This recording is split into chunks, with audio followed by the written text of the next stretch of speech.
Okay, all right. I think it is time to get started.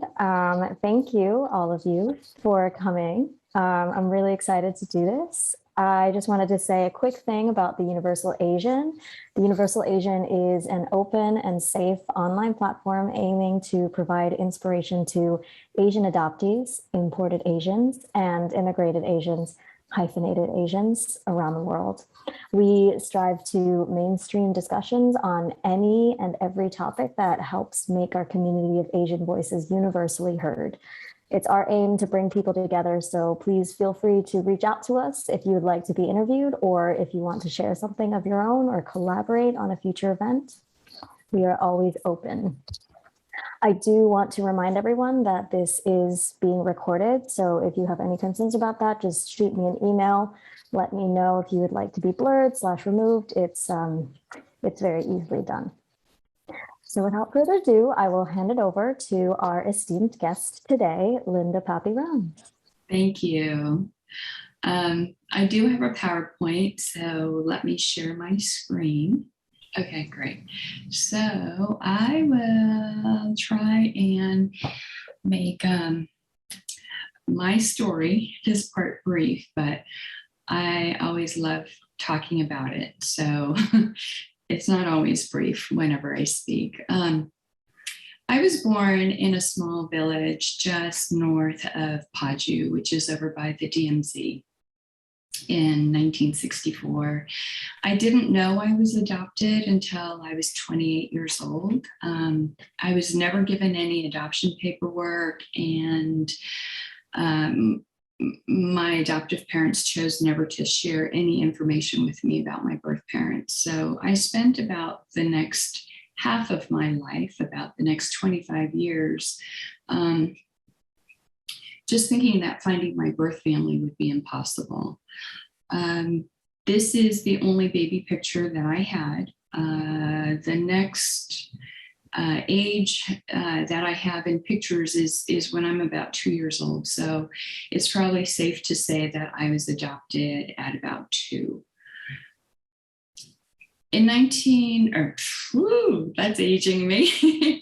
In 2015, I decided to take a DNA test. I was 51 years old at the time, and the reason I wanted to take a DNA test was because I wanted to find out what my father's ethnicity was. Both my adoptive parents had passed by this time, so I didn't feel any conflict about doing a DNA then. There was always a sense of betrayal before in doing anything like that. So I didn't expect to have any matches, but I ended up having a whole bunch of matches, like a few pages worth. And they were all distant matches, but it was the first time in my life that these people shared blood with me. It was just incredible. It was just amazing. It was just a great new feeling. And all of a sudden, I didn't feel alone. So that's what prompted my birth search journey. It took me about 2.5 years with the help of our search angels, our genealogists at 325 Camera, before I found my father in 2018. It took a lot of research and building out family trees for my matches before we found him. My closest match happened to be a third cousin, but he was a second, third cousin, but he was actually probably a product of a secret affair that one of his grandmothers had. So of course, when we were working together and talking to him, nobody in his family tree, like his ancestors, matched or were even close to mine. So that's why it took an extra bit of time for research. But when 325 Camera found my dad, they had him text some pictures over. And this is one of the pictures that he texted over. And I was a little bit wary because I'm looking at this picture thinking, I don't look like these people. I just don't look like these people. And then this baby, baby looked a little alien to me, you know. But anyways, I was able to speak to my dad by phone that day that we found out about each other. And we spoke for a couple of hours, about 2 hours. My kids were hungry. It was like dinner time. My kids were hungry. My dog threw up all over the carpet. But I just couldn't get off the phone. I was just like mesmerized by his voice. And I think that maybe it was a voice that comforted me when I was in my, mom's tummy. So that was just a thought that occurred to me today. But anyhow, the following day, I hopped on a plane and I went out to see him with a DNA kit because I told him that I could not become emotionally involved without knowing for sure that he was my biological father. So I bought a paternity test from CVS, and the company I chose gave 24-hour results. So, being the patient person that I was, that's why I flew out the next day with a 24-hour test. But it was a paternity test. You have to send in the samples together, or at least this one you had to. So that's why I had to be with them. So anyways, my dad was a good sport, even though I surprised him, but we spent a few hours together. I booked myself a hotel because, could be just like such an awkward situation, right? What if I couldn't stand him or something? So I booked my own hotel room for the night before I came back home, but we got to spend a few hours together. And he showed me a lot of pictures that he had saved from Korea from the early 1960s. And while I was going through the baby pictures, that one baby picture that I had my whole life, he had that same picture. And so as soon as I found that in his stack of photos, I was like, you're my dad. You're my dad. And, he got tears in his eyes, and I took a picture so I could send to my family. But, thinking back, I think I made him take a picture because I just needed a few moments of pause to kind of process like everything that was going on. Anyhow, even though that picture pretty much confirmed that we were father-daughter, the DNA test came back 99.9999% positive. We were verified. So he was surprised and saddened that my birth mother didn't keep me, that I was adopted. He tried to find us after he returned stateside, but he was unable to. So he, like I am, is very grateful for technology and DNA testing. This happens to be a photo one of my favorite photos from his stack of photos. And then also here's another one. And then here's another one with my mom. This is actually my favorite photo because my mom is looking at me so lovingly and I'm happy. And the reason why this is so special to me is because I was told that my birth mother did not want me, did not love me, did not care for me, and left me to die. So this picture has made me cry over and over many times, and it's a favorite for sure. So what is 325 Camera? We're a nonprofit organization that started in 2015. Our acronym is Korean Adoptees Making Reunions Attainable. Our mission, we are an all-volunteer organization, and all of us have a passion for what we do. We have volunteer genealogists also who assist us with research and building family trees from DNA results. What does 325 Camera do? We offer free DNA kits. So our mission is to distribute DNA kits to Koreans worldwide, Korean adoptees, and anyone who served in Korea. And that includes dependents as well. When a reunion isn't possible, we also help communicate pertinent medical and family history to the adoptees. We offer free DNA kits. We actually purchase kits from DNA companies, and we're able to do this from the donations that we receive.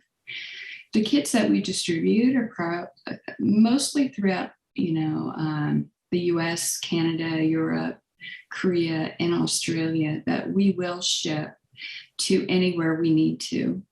We assist, actually, we've even assisted a few US born, Caucasian adoptees find birth family as well.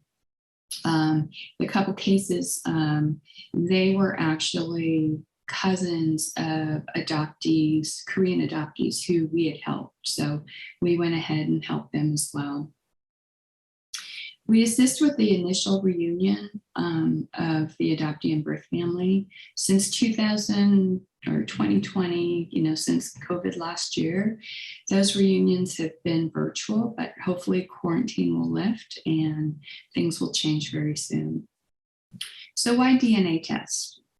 There's an estimated 200,000 to 250,000, or even I've heard 300,000 Korean adoptees. Many adoptees return to Korea for several reasons, with many wanting to look for biological relatives as being a reason. But unfortunately, Korean adoptees don't always have accurate records, especially the first wave adoptees born during the 50s and 60s. I would be considered a first waiver as well. The majority of us simply don't have records. Like myself, I have nothing, and we have access to no medical history as well. So DNA testing can be a way to search for family, and sometimes it's really the only option for those who have manufactured documents or no record of their beginnings.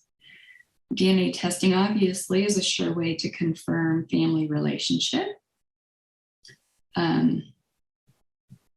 We know cases where an adoptee's identity was switched at the orphanage too, because the first child had died, or a bio parent came and changed their mind and came to the adoption or orphanage and took the child back home. So, in that case, it's obviously a switched identity. So the adoption information would not be accurate for that adoptee. Sometimes children were picked up when they were out and about wandering alone, and they would be taken to orphanages, and then they would be placed for adoption. So there was a very highly publicized story in Korea a few years ago where the mother had lost her young daughter while the mom went to the market. And what happened was the daughter got picked up by a policeman and taken to an orphanage. The mother returned home that evening and frantically searched for her daughter, could not find her whereabouts.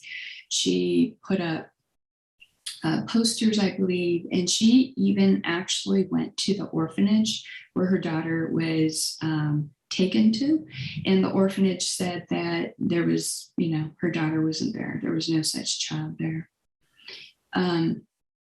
Anyways, this mother ended up finding her daughter and had a relationship with her daughter for several years.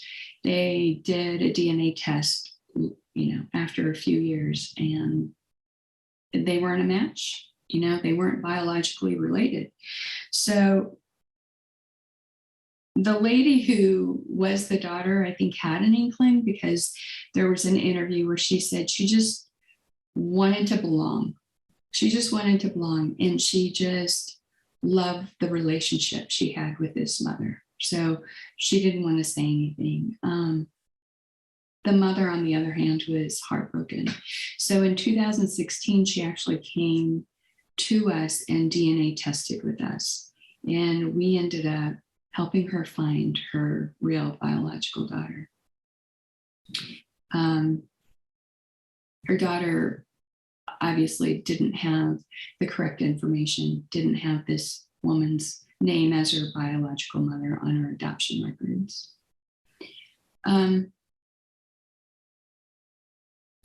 We believe DNA testing should be the beginning of a birth search and also the end of a birth search, so that, biorelations can be confirmed. And by the way, for those adoptees whose paperwork says that they were abandoned, I know many adoptees still hurt by that word and for so much of their lives, but let me just offer some hope that maybe you really weren't abandoned or unwanted or unloved, because labeling an adoptee abandoned was the quickest and easiest way to legally process a child for adoption. It was that way for many years back in the day. And of course, I say this too because I learned that being unloved and unwanted by my mother was definitely not true for me, not by my mother or my father. So we have some stats, our 325 camera stats. We have over 7,000 Korean adoptees and families who have DNA tested through us and are in our project. While 7,000 seems like a big number, if you compare it to even 200,000 adoptees, it's just a drop in the bucket. So we still have a lot of work to do. From 2019 to 2020, we had a partnership. We had an MOU with the Korean National Police, where the Korean police station will take your DNA test, and it's part of their missing persons program. And so when people came to do that, when Korean people went to the Korean police station to do that, we were also allowed to provide one of our DNA kits to them. So we have at this time, we have over 400 birth families, Korean birth families in our project. We still, even though our MOU with the Korean National Police has ended, we still have Korean birth families contacting us every day for DNA kits.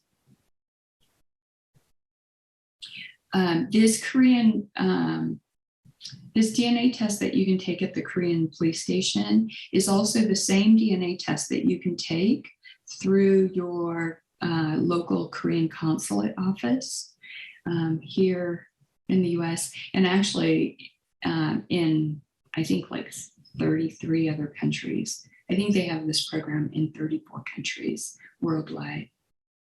So here's the good stuff. So it's science class time. DNA is its genetic code. And there are 23 pairs of chromosomes. I don't know if you remember this from high school, but 22 pairs are autosomes and 1 pair of sex chromosomes, which the XY determine whether you're a boy born biologically, male or female. But it is the 23 or the 22 pairs of autosomes that our commercial DNA tests measure. And that's why they're called autosomal DNA kits or DNA tests. So DNA was first discovered by a Swiss physician in 1869. So a very long time ago. DNA's role in heredity was confirmed in 1952. There was a Nobel Prize awarded in 1962 for discoveries and work on DNA. And in the mid-90s, DNA evidence was presented at the O.J. Simpson trial. And I think it was one of the first times, because we all know how that trial went. And even though there was a lot of DNA evidence, we've definitely come a long way since.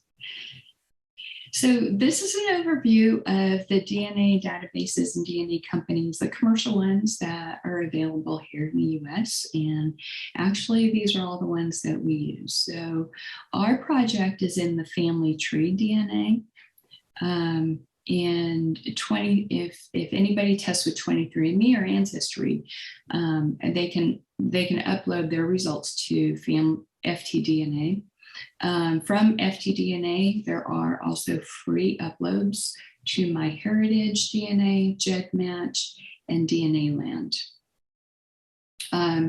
We recommend that everybody test everywhere. Just broaden the scope because you never know where your family will test. So in addition to these DNA databases, we recommend the Korean police one too. Our commitment is that, Korea has a lot of privacy laws. Well, we all do. Each one of the DNA companies that we use has their own set of privacy laws, and we always ask everybody to read them over, make sure they're comfortable. But Korea has very, very strict privacy laws. So the Korean families who we test, we code each Korean tester because they're very sensitive to either having their identity made public or, just for privacy reasons. We don't share any information with law enforcement, and we will verify any reunion that the family matches are accurate. In Korea, there are two types of DNA tests available. Like I said, the Korean Missing Persons Project one, which is a one-to-one test, which means it will match a child to a parent. And when you take that test, you have to specify on your paperwork who you were looking for. So, for instance, I took that test in 2017 in Korea. On the paperwork, I specified that I was looking for my birth mother. So if my mother's sister took a DNA test and was looking for me, we would never match up. I would only match up if and when my mother comes in and submits her DNA into the Missing Persons Project. They keep your DNA results for 10 years. So if you move or, you have a change of address, change your email, whatever, contact them and update it with them. When I returned to Korea in 2018, I had moved. And so I went to the police station and I told them I moved. I want to update my information. And they brought my file out. They had it. So there are stories that people have, their records went missing, but they really try to maintain all records. And I believe that they do. I've heard of others who have been able to update their information with them. The other company in Korea is called Daojing. They are actually kind of considered like a one-to-one matching, but they will go their reach is a little bit broader in that they will match a parent, a grandparent, and siblings. But there's still some shortcomings because we know for a fact that a half sibling had a negative result, and we know cousins who have had a negative result. So, but it's still another company that is available in Korea. So this is just a fun little slide because when you take a DNA test here, one of our commercial DNA kits, you will have your ethnicity percentages. It's just an additional benefit to taking a DNA test, and it's fun to see. It can also be surprising. Back in 2015, I think 50% of my DNA was labeled as East Asian. They've gotten much better now. That same company has me listed as a South Korean, and they even have like a region in Korea where they believe my Korean DNA originated. And I happen to be from Busan, the southern tip of South Korea area. But as more Korean descendants DNA test, this information will only get better and better. So you take a DNA test and you get your results and you have a close match. OMG, now what? How do you respond? After you return to your computer from running around, screaming like a banshee, do you message them right away? What you say to your matches matter, especially if you're an adoptee who is searching for family. First off, be short and friendly in the message. Say something like, "Hi, wondering how we might be connected or how we might be related." Never say you're adopted right off the bat, and especially don't say that you're searching for your birth parents. We've seen messages like that get ignored and basically become shut doors.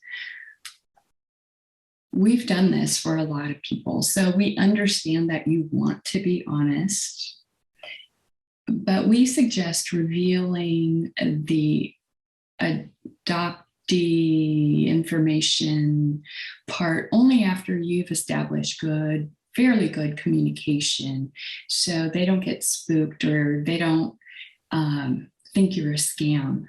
But before you do any of that, please take screenshots of your match info. We know of instances where a match will disappear after someone says they're looking for birth parents, even after there's been fairly good communication back and forth. So yeah, it's a little nerve-wracking. You can always contact us to help you. That's what we do at 325 Camera. It does make our job a little more difficult when the matches have shut you out. However, it's not entirely impossible. We ask that you contact us if you have matches of 200 centimorgans or more. Anything lower than that, it takes a lot more time, a lot more effort, and a lot of guesswork. So contact us if you need help. I call DNA matches fairly regularly. I've only had 2 people tell me to never ever call them again, and actually only one person who called me back after they told me not to call them and cussed me out. So it's something that we do, and we are definitely happy to help you. Each DNA company will give you a predictive relationship, and it's just kind of like a guideline of how you match, how you match. So the measurement for autosomal DNA testing is with centimorgans, this part right here, CMS. And the closer the match is, the more centimorgans you'll share. Shared DNA segments are measured in centimorgans. I already said that. And the longer the DNA segments and the more that you have, the closer the relationship. So this is a comparison of a grandparent-grandchild. There are 24 segments that matched, DNAs that matched. And you can see here, like this is a long segment right here. So I believe it's 23andMe that will also show this chart when you test with them. So you can see this. And then 23andMe is a company that will use percentages. So I definitely will make this chart available to you guys. It is also available at DNAdetectives.com. And if you have DNA results and you're curious as to the probability of how you match, you can go to a website called dnapainter.com, and they have a great tool on their website. You just plug in the amount of centimorgans, and it'll populate a list of the probability of where your relationship lies, and it'll go down the list. Like the first part will be, in the 90 percentile, and then it'll go down in percentages in the types of relationships where you can match. Another point is, like, you could have a full sibling and you could have different shared centimorgans with your biological family. And this chart shows a reason why. And nobody is half and half. There are even studies that identical twins will sometimes have mutations. So they're not even identical in DNA. This kind of gives you an idea of the number of ancestors. And we're just talking parents and grandparents, because people say sometimes, like, oh, I know I said in the beginning, I have a fifth cousin. Why can't I find family from a fifth cousin? Why can't we map this out? Well, a fifth cousin and myself, I was told, there could be about 2,000 people in between us. And that's because, like, our third great grandparents, we would have 32 third great grandparents. And let me tell you, one of my third great grandfathers had 19 children. So when our search angels were mapping out my family tree, oh, it was a lot of work. This is also another chart that I'll make sure you guys have available. But if you're trying to figure out, okay, and I have trouble anytime somebody is further away from a second cousin. So say you have a third cousin. Well, that means you share second great grandparents here and here.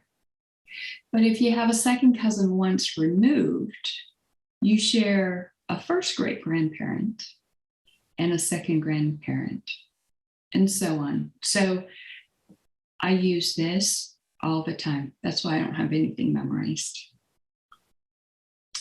This is also another, just another chart for degree of cousinship and the amount of people you could have. So this is cousins, okay? So fifth cousins, over here it says it could be like 17,000 people, but over here, about 2,500.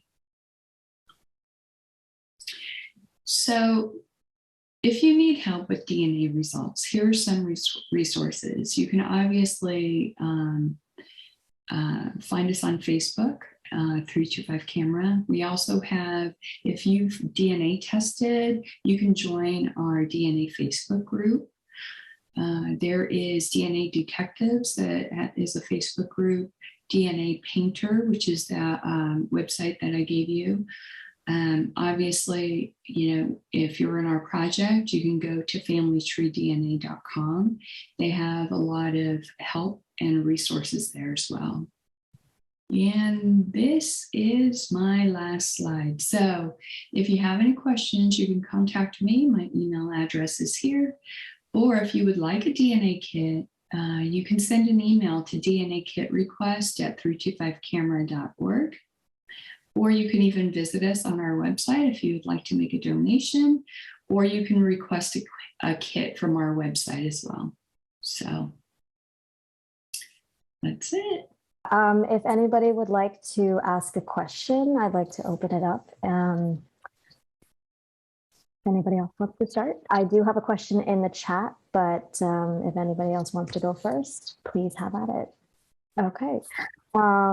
So the question is, I submitted my DNA in 2017 to the Korean police station, to the station that, oh dear, I don't know how to pronounce that, but Is it Go, Go, goal? A goal? yeah, sent me to, Okay. but I am not feeling confident it actually made it to where it's supposed to go. I guess I should be doing a commercial kit, but I've heard some worrisome information about the collection of DNA by the big pharma companies. Is there any sort of guarantee that it won't be saved and used in other ways besides trying to find family? We recommend that whatever DNA test that you take, you read the privacy policy of that particular company. I can tell you that I've met with the previous CEO of FTDNA, and they specifically will not. They make it their policy not to share DNA. They have their own lab, so they process everything. The lab's actually in Houston. They process everything there, and it's there. The advantage of also taking DNA or even joining our project, say you get a DNA kit from us. There, it's your account. You just join our project. You just get a free DNA kit from us, but the account is yours. So anytime you're not comfortable, you don't want to have your DNA out there anymore, you can always delete your account, or change your name, or you can do whatever you want with it. Now, as far as taking that DNA test through Goal is a very reputable organization, and I would be surprised if they didn't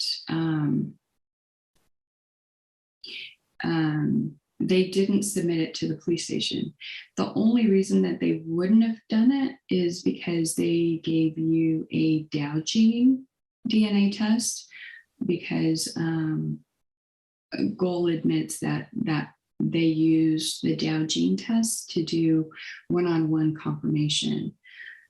The best thing to do to be assured is to, if you're in Korea, or maybe contact Goal, or maybe I can help, when I go to Korea, is maybe we can help find out if your information is still there.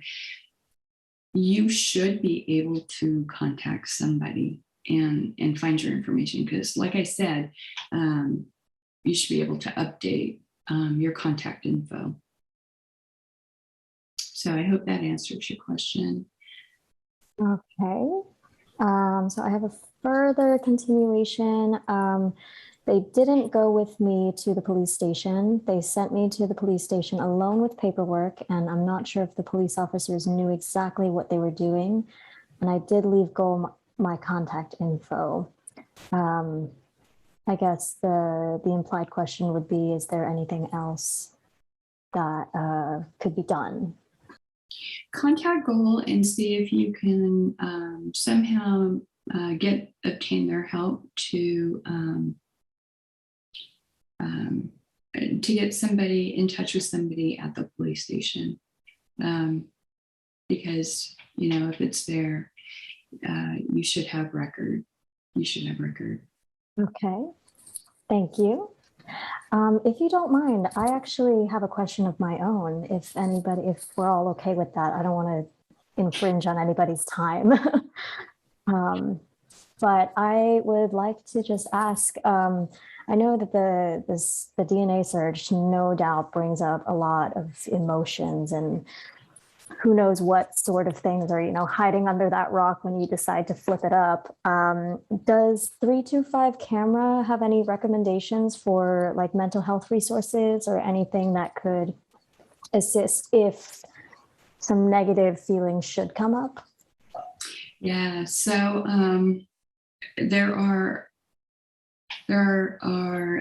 a lot of emotions even before finding family, and then there are emotions after finding family.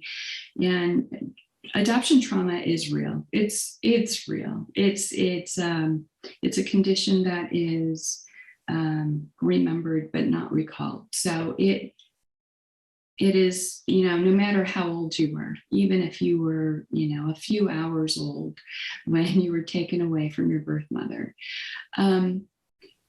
For the reunions that we help with, we have a private Facebook group where we can share with each other our thoughts, our feelings, our emotions. Now, this is not professional help by any means, but it's nice to be in a community. And I will share with you, after I found my dad, I went through a period of time for about a year where I was very angry with him. And he's such a nice man, you know, I mean, he and his family have accepted me. There's, you know, I call his wife mom. I mean, we're close, but I was really annoyed and irritated and upset with him because I was angry he didn't have the fortitude to make it back, to find me and find my mom and keep us together.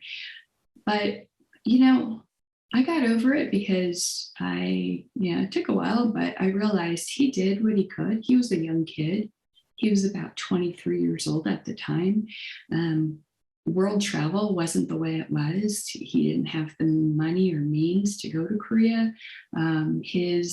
His commanding officer was one that if they found out he was having a relationship with a local woman, he would have been shipped off. So there were a lot of things that prevented him from even going back to Korea, you know, right after he returned stateside. What we do say as far as help, we have a list of resources and people we will share, professionals we will share, but being in a community with others is a good way to get your thoughts, express yourself. I know there are adoptee groups out there that have a lot of infighting, I call. We don't propose that. Our groups have all been managed well by the administrators, and you know, it's just camaraderie. So yeah. So anybody who needs assistance, we have a list. Also, 325 Camera and Goal in Korea are starting a partnership. So, MOU, we'll be collaborating, working together, and they also help with post-adoption therapy resources as well. Awesome. Thank you so much. All right. If anybody else wants to share or maybe a response, some thoughts about the information that has been reviewed. While we're waiting, can I share my screen one more time? And yes, I'll flip that one chart so you can have it on your recording. This is the chart. See, I'm such a dork. So full sibling, I knew I was wrong. The range is 2,300 to 3,900. It's usually around 26. A half sibling would be about 1,800 centimorgans. If anybody from 325 Camera was on with me, they'd be like beating me right now. Not to like make it a numbers thing, but how common would you say that reunions are through DNA tests, like in general, not just 325? Oh, well, overall, for Korean adoptees, I hear of a lot who get automatic matches without, asking for our help. We have, I think, over 200 adoptees who joined our project who had automatic matches with family members, not necessarily a mother or father, but siblings, full siblings, half siblings. So there's a lot. And, one thing that I have to say is I don't know if you can see me or not. I don't know if it really matters or if you want me to keep this screen up. But, one thing that I always say is like with DNA, it's a journey. I mean, some people get matches immediately. For me, it took 2.5 years, but it's a journey. And the more adoptees who DNA test, even though we don't have an immediate match, the more adoptees who test, we're actually kind of helping each other. In a way, we're really helping each other. So I've seen where a lot of adoptees will join our project and they have no matches, but they have, a distant cousin who is a closer cousin to somebody else. I mean, it just works out that way. So it's a journey, and I think we also have to think we're all in this together. I guess that's what I wanted to say. Yeah, thank you. Thank you so much. So we are actually coming up on the hour, so I'm afraid that we might have to say goodbye now. But if there are any last minute questions, please shoot your shot. We are not going to say no. I see in the chat, but I'm not sure I understand. Yes. Did that correlate with years? I think it was referring to one of the statistics, perhaps with like in relation to the reunions, like per year. I don't know if that's the stats that I showed, that's overall. That is overall to date since we started in 2015. Awesome. Okay. All right. Well, I would just like to say thank you so much again from all of us at the Universal Asian. This has been a very, very informative and amazing talk. And thank you for being so courageous with sharing your story. It inspires a lot of us who are perhaps on the fence about searching, because it is such a tough subject. Well, thank you so much for having me. I appreciate it. I love talking about my story, so but I appreciate it. Thank you so much. And please, if you think of any questions, please reach out and I'll get back to you. I'll find an answer for you. I promise if I don't know it. Thank you. Thank you. All right. Good night, everybody. Thank you so much for coming. Good night.